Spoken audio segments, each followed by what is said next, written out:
passar para a vitória do Bahia. Que vitória do Bahia ontem. Independente disso, sabe o que eu gosto? Como é legal. Primeiro, eu sempre falo que, sei que muita gente não vai concordar, que o estádio, a Fonte Nova, é o mais brasileiro do estádio, porque ali você vê o Brasil. O Brasil está ali. Pluralidade total. Ali o Brasil está ali. E é o seguinte, cara, como é legal de ver quando o jogo do Bahia ele tem uma mistura de técnica.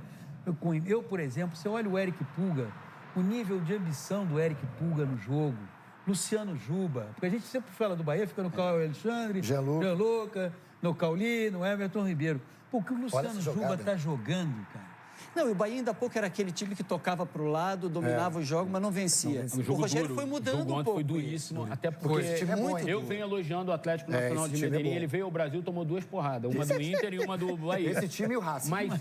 Mas é um time que quando for jogar em Medellín agora, contra o Bahia e contra o Inter, vai ser duro. Não pense. O melhor jogador dele não jogou esse jogo. Eu vi o jogo do Nacional de Medellín contra o Nacional do Uruguai, na abertura da Libertadores. Rinestrosa. Foi 3-0 o Medellín lá contra o Nacional do Uruguai. Jogando bola. Podendo ser 5, 6, assim, foi um atropelo físico, inclusive. É esse time e o Racing. Eu acho que o Racing tá dando muito duro. Teve 2 resultados abaixo. Os 2 times brasileiros lá em Medellín. O William José fez o gol. Mas o passe do Caio Alexandre tem um desvio sutil, que cai na perfeição para a finalização. Ela chega para encher o pé. Olha isso.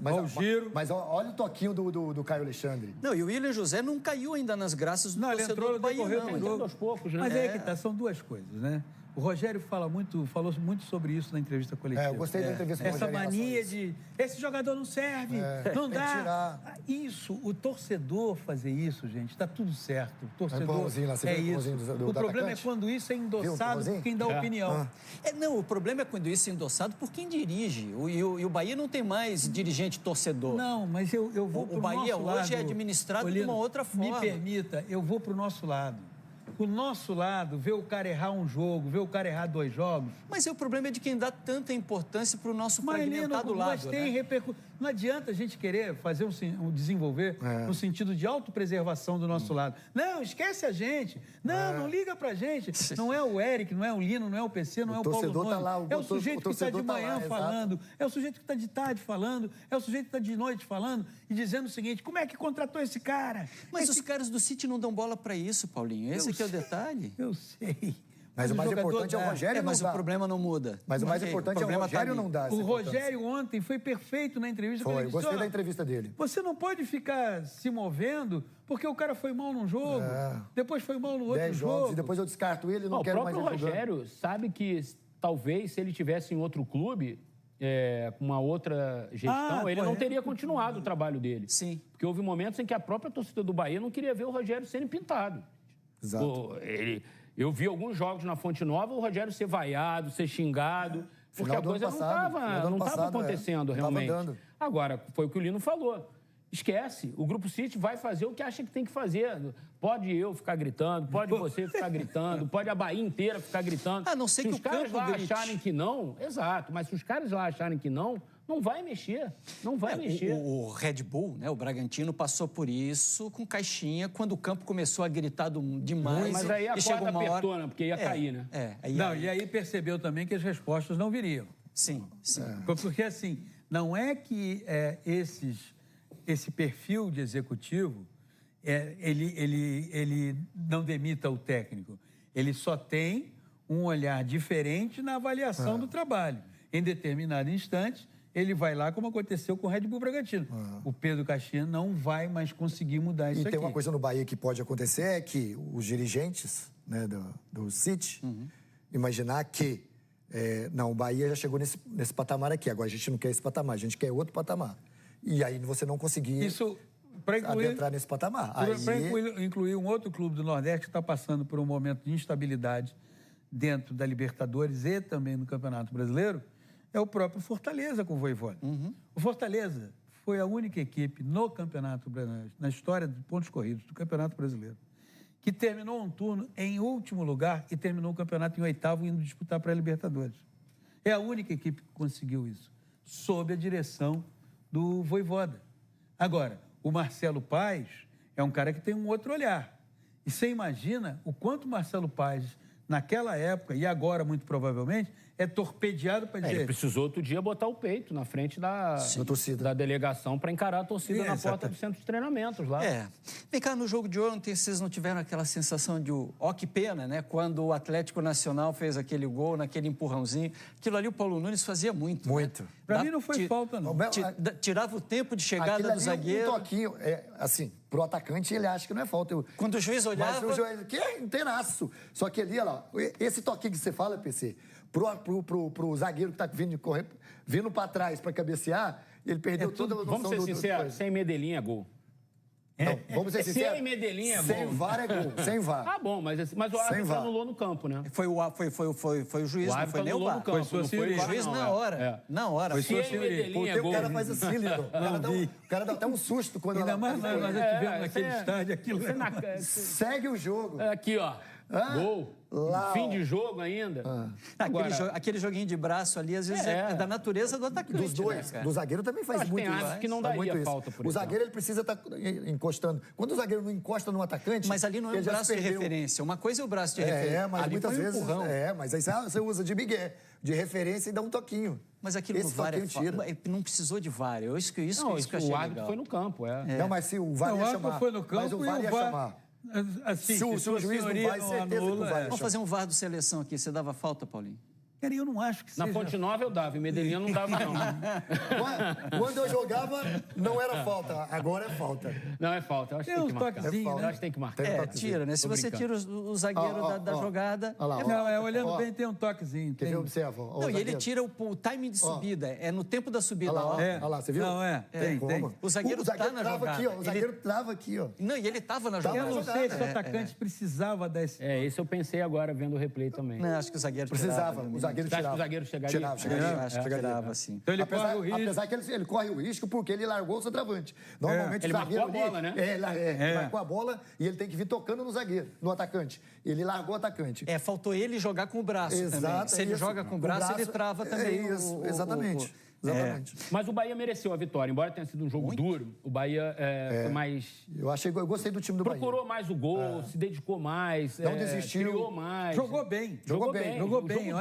Jogo duríssimo, e jogou melhor quando o Atlético Nacional começou a sair pro jogo, né? Começou a sair pro jogo, aí o jogo ficou mais franco, o Bahia contra-ataca bem agora. No tempo, o Inter fez 3-0 nesse time no Beira-Rio, após o Rinestrossi ser expulso. Estava 1-0, jogo duro lá, estava uma trocação pura. Então, assim... Eu gostei desse time. Vitória que dá autoridade. Triunfo, né? O triunfo que dá autoridade.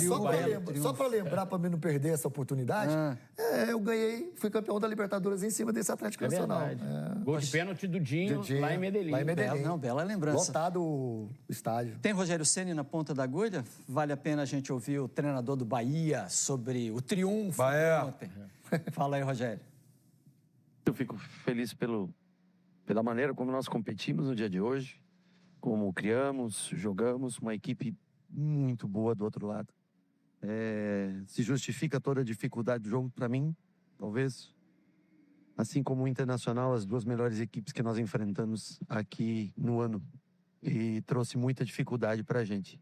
E deve trazer muito mais no jogo de volta na Colômbia. Agora, fizemos um bom jogo, acho que arriscamos bastante, encontramos muito passe entre linhas. Apesar de ser um time até fisicamente mais forte que o nosso, e notadamente mais descansado do que o nosso. Eu acho que ninguém baixou, todo mundo lutou, até quando teve energia. E eu acho que foi difícil, mas de maneira merecida. Eu acho que traz um orgulho gigantesco pro torcedor e o orgulho, ressaltar o orgulho da dedicação de todos nesses 96 minutos de jogo que existiu. Acho que nós ainda estamos, infelizmente, muito longe da classificação. Não acho, pela experiência, que na próxima rodada acontecerá, mas acho que nós temos novamente a possibilidade de fazer um grande jogo aqui. Lino, nossa audiência tá quente, aquecida, né? Um amigo meu acabou de me mandar uma mensagem aqui, dizendo assim, que o segundo gol do Melgar contra o Vasco, no jogo da Sul-Americana... Sim. Em Melgar. Exato. O atacante fez exatamente a mesma coisa no Maurício Lemos. Eu agora, assim, eu me lembro do gol de cabeça, mas eu não lembro da jogada. Mas aí não foi falta. Não foi falta. O gol foi validado. O gol foi lá... Vai Melgar. Venezuela. Fora de casa. A gente estava com a classificação no ar ali. 7, 5, 3, 1. A próxima... 7 o Bahia. A próxima partida do Bahia é em casa com o Nacional, é isso, né? Não, o Bahia jogou... Bahia Nacional, joga com o Nacional. Joga em casa com o Nacional do Uruguai. O Bahia venceu com o gol do Eric Pulga. Aí começa o retorno, né? E o Bahia começa com o Nacional do Uruguai em casa. O Bahia Se vencer, vai a 10. O Bahia joga duas mais duas vitórias, o Bahia entra. Não. Eu acho que se vencer essa próxima, o Rogério acha que não. Eu acho que com 10 classifica Depende também. muito do que acontecer com o Internacional e Atlético Nacional em Medellín. É que ele não garante na rodada do 10. Ainda vai ter possibilidade matemática de ele não se classificar. Então, mas eu acho que com 10 nesse grupo... Se o Internacional ganhar em Medellín e o Bahia ganhar do Nacional, o Bahia está classificado. Porque vão faltar 2 jogos só e o Atlético Nacional só chegaria a 9. Isso. Então, no mínimo, o Bahia garantiria o segundo lugar. É que o que o Rogério acha é que nessa rodada do 10, se ele ganhar, ele não vai estar matematicamente classificado Mas porque ainda. Depende do Nacional de Medellín. Se o Nacional não ganhar, ele está classificado. O Bahia sai para jogar com o Inter e com o Nacional de Medellín. O último jogo é Inter em Porto Alegre. O Inter vai jogar com o Nacional de Medellín fora e joga com o Nacional de fora e joga com o Bahia fora. Não, com o Bahia em casa. Com o Bahia em casa. Um jogo em casa e 2 fora também. Quem pode, mas eu não sei, não creio, pelo que vi até agora, que tenha fôlego para isso, pode tentar complicar, mas eu acho que não vai conseguir, seria o Nacional do Uruguai. Não consegue, não. Mas não vejo, porque principalmente quando você faz 3-0 num jogo e você sai moralmente derrotado, embora o placar apontasse o empate, acho pouco provável que o Nacional do Uruguai tenha qualquer... Agora, o jogo chave para os brasileiros é entre os 2 nacionais em Montevidéu. Eu acho que esse é o jogo chave para a gente ter a possibilidade dos 2 brasileiros avançarem. Porque, assim, eu não creio que os 2 brasileiros consigam vencer os 2 jogos em Medellín. E eles se enfrentam... Cara, eles são muito fortes lá em Medellín. Jogam bola, né? Jogam bola. Então, pode acontecer do Bahia chegar lá e vencer, do Inter chegar lá e vencer. Faz parte, é um grupo muito equilibrado. Então, eu acho que, assim, os nacionais podendo se matar no empate, que seja, vai ajudar a Bahia e Inter nessa busca dupla de classificação. E com os 2 se enfrentando e a possibilidade até de empate da classificação. O Eric conhece Medellín. É pancada. Não, o time é bom, o time é muito forte fisicamente, é um time que joga pra dentro o tempo inteiro. Ontem você vê mesmo fora de casa, foram pra dentro, contra o Inter, estavam em cima. Não, o time joga. Esse time joga.